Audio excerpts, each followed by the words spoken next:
let's check out technocracy because this is a big part, I think, of the whole Greenland thing, but I think it goes a lot deeper than that. Technocracy is a model of governance wherein decision makers are chosen for office based on their technical expertise and background. A technocracy differs from a traditional democracy in that individuals are selected to a leadership role, are chosen through a process that emphasizes their relevant skills and proven performance. That part's important, as opposed to whether or not they fit the majority interest of a popular vote. Proven performance means how much money you have. So that's pretty much all it means in this society, anyway, in this situation. This system is sometimes presented as explicitly contrasting with representative democracy, the notion that elected representatives should be the primary decision making in government. Despite the fact that technocracy does not imply eliminating elected representatives, in a technocracy, decision makers rely on individuals and institutions possessing specialized knowledge and data-based evidence, rather than advisors with political affiliations or loyalties. Let's see. History of the term. William Henry Smith, a California engineer, is usually credited with inventing the word technocracy in 1919 to describe the rule of the people made effective through the agency of their servants, the scientists and engineers, although the word had been used before on several occasions. Smith used the term technocracy in his 1919 article, Technocracy Ways and Means to Gain Industrial Democracy, in the journal Industrial Management. Smith's usage referred to industrial democracy, a movement to integrate workers into decision making through existing firms or revolution. Let's say 1932, Howard Scott and Marion King Hubbard founded Technocracy Incorporated. The group argued that apolitical rational engineers should be vested with the authority to guide an economy into thermodynamically balanced load of production and consumption, thereby doing away with unemployment and debt. So this is the stuff that Peter Thiel and Elon Musk and all them dudes love because they think that they are better than everybody because won they both won the birth lottery and then they won the game of capitalism after the birth lottery because they were both born into extremely rich parents. Actually, not only to rich parents, but rich parents that got their wealth through very exploitative ways.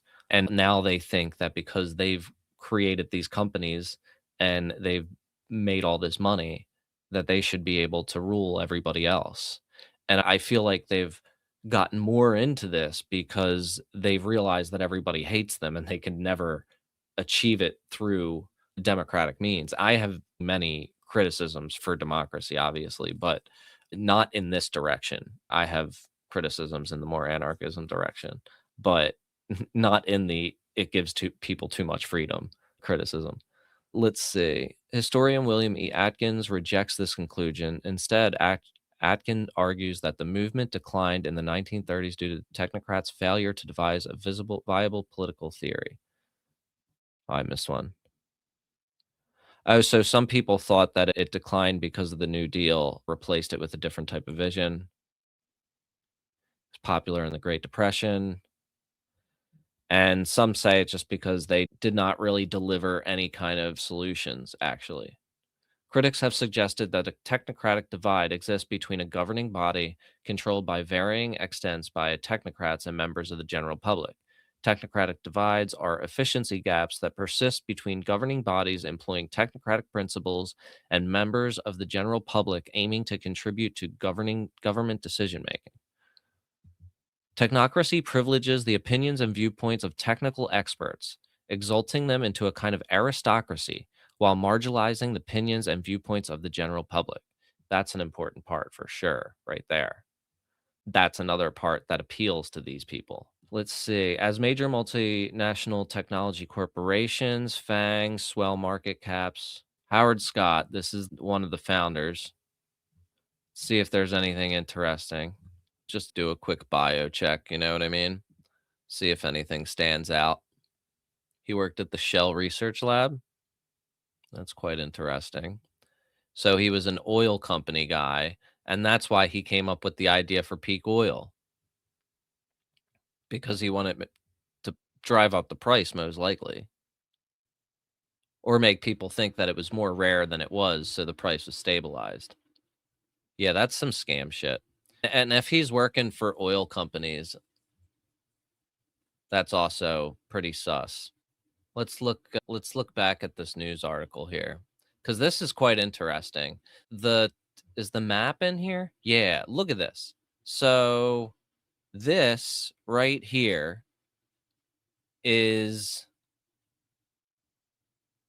the map of the United States that the technocratic people, the technocratic movement from way back in the day had projected for the future of the United States.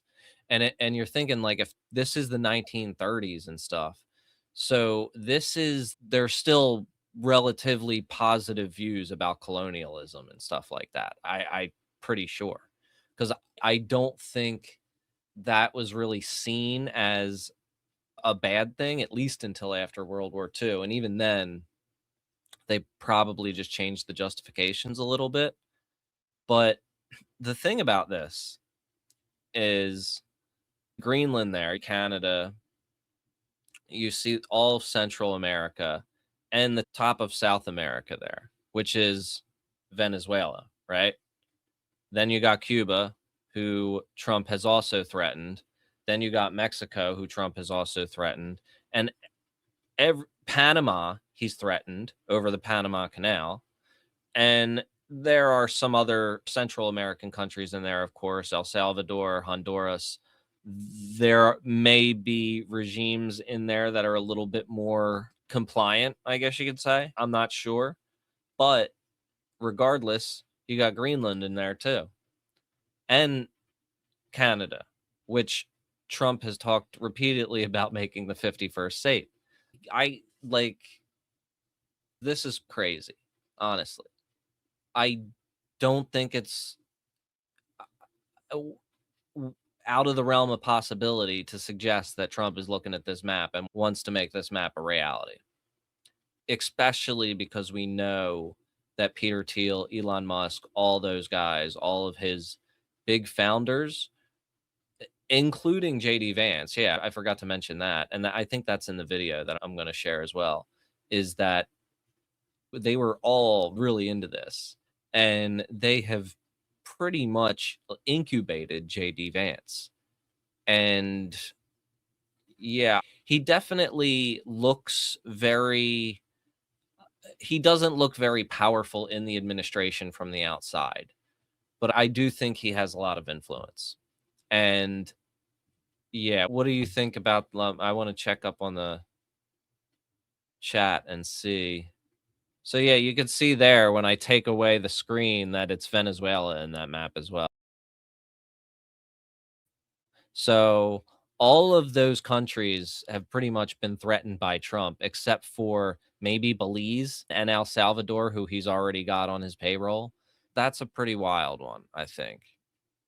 Maybe this article will tell us a little bit about Elon Musk's involvement.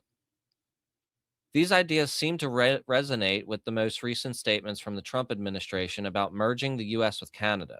Meanwhile, the U.S. Department of Government Efficiency, DOGE, set up by Trump and led by billionaire Elon Musk, has also outlined a vision of efficiency cuts by slashing bureaucracy jobs and getting rid of leaders of organizations and civil servants he thinks are advancing woke values.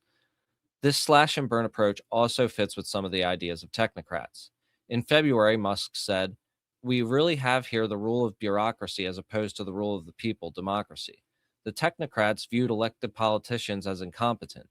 They advocated replacing them with experts in science and engineering who would be objectively manage resources for the benefit of society. So this was written in March of last year. So this was when the Doge stuff was happening and when Trump was making Canada threats. So the Greenland thing hadn't really come into view yet. The Venezuela thing hadn't really come into view yet. But the Canada 51st State Talk was definitely enough to get a couple of articles written about this. So let's see. Most of this we know. Technocrats also believe that mechanism and automation, trying to find some actual connections here. But are we seeing a rebirth of some of these kinds of ideas in 2025? Musk has a familial connection with the movement, so is likely to be aware of it. His maternal grandfather, Joshua N. Helderman, was a notable figure in the technocracy movement in Canada during the 1930s and 1940s. All right, that's pretty crazy. Musk's ventures, such as the electric car giant Tesla and his space program SpaceX and neurology company Neuralink, prioritize innovation and automation, which aligns with the technocrats' vision of optimizing human civilization through scientific and technological means.